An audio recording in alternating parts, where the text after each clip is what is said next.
Hi there, gorgeous, and a very happy Frugal Friday to you. The last foundation we're testing out this week, if you haven't heard, I've been testing foundations all week long.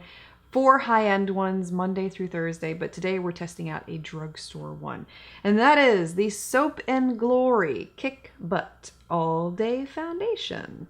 Shade that I'm using today is 01. This is not cheap, by the way. It's $16 for 1 ounce of foundation, and the shade range is not so great with this one, unfortunately. They only offer 12 shades total. The Soap & Glory is claiming that this is a very lightweight foundation with a medium coverage, and get this, it's sweat-proof, humidity-proof, and waterproof. Is that right? Yes. Basically everything proof, and it's supposed to last for 24 hours. They also claim that it will not give you a cakey looking face, so everything should look natural and flawless on the skin.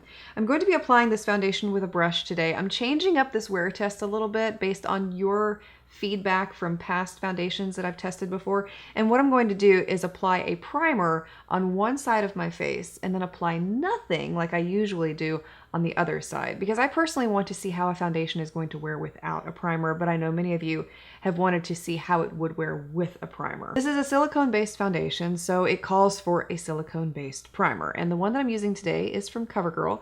This is their True Blend primer, specifically for oily skin, which your girl has it. And it's one of the best primers I have ever used from the drugstore, which is why I'm using it here today. So I'm applying it specifically on this area because you know I get oily right here.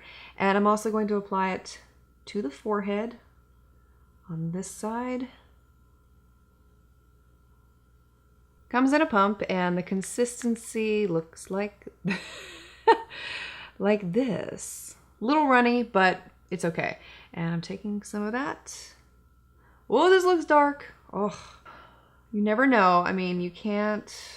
I've been surprised by foundations in the past where they look dark going on, and then for some reason they oxidize lighter. It's happened. It doesn't always happen, but.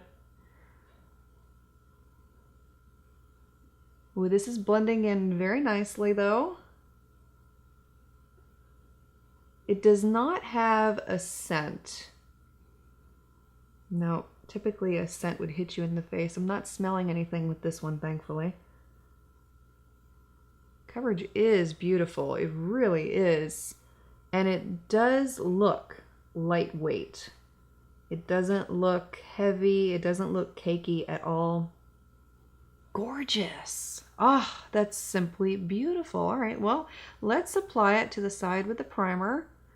And you know, even though I thought that this wasn't going to be a color match, it's blended in quite nicely. We'll see if this covers up that little red acne mark I have hanging around too, because that lovely little guy, he's almost gone.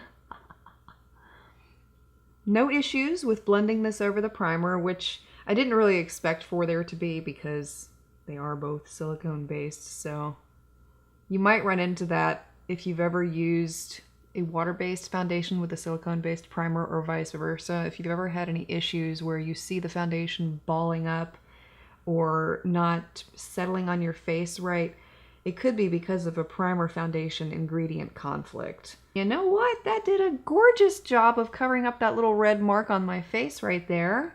And to set my face, I am using the Coty Airspun Translucent Powder. I'm going to do a light dusting of that over the top. That is simply gorgeous on the skin, and it does feel lightweight like they said that it would, but I would even go so far as to say that it provided more fuller coverage on this side. This side was a little more medium coverage because I used a little less, but if you use more, it looks like you can build it up to be full coverage. And again, that little red mark is pretty well disappeared after using the foundation. Loving it so far. So it has been almost 12 hours since I first applied the Soap & Glory foundation, and this is what I'm talking about. This right here. I could feel that my face was matte long before I even walked in the studio tonight to record this check-in with you. And I ask you, how is it that I've tested out all of these luxury high-end foundations all week long at these insane price points, and a $16 foundation beats them all? How is that? For those of you who pick on drugstore products, for those of you who mock drugstore products, this week proves my point. Now I'm gonna put my soapbox away and let's focus on the face. Okay, so it is a little dewy over here. I mean, for 12 hours though, I can live with that, and it is gorgeous. It has not moved an ounce from my skin anywhere on my face. The coverage is still just as beautiful as when I first applied this foundation. It's amazing. And if you look to the side with the primer, obviously that's slightly more matte compared to the side without a primer. So that did make a little bit of a difference there, but still nothing moved. Transfer proof, absolutely, by the way, because I had toddler hands on my face again tonight, and nothing. No movement whatsoever. I even splashed myself in the face accidentally with the dishes when I was washing dishes earlier. I had a big old blob of soap that landed up here on my face and nothing moved. And I'll come in close here so you can see, just like you saw with the high-end foundations. Look at this. It's gorgeous.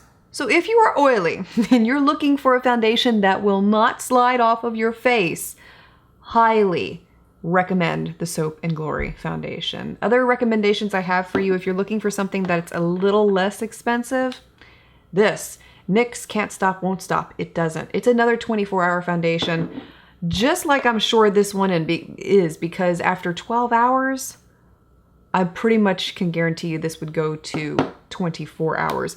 Another one from my oily friends, Hard Candy's Glamouflage. They did reformulate this one and it's just as good as these other two. So let me know your thoughts on this foundation today. What did you think? Have you tried it out? Feel free to share your experience with it below. Thank you so much for taking the time to watch today. And if you watched all the videos this week, I want to thank you also for taking the time to watch those. I want to wish you a wonderful weekend ahead and look forward to seeing you again on Monday.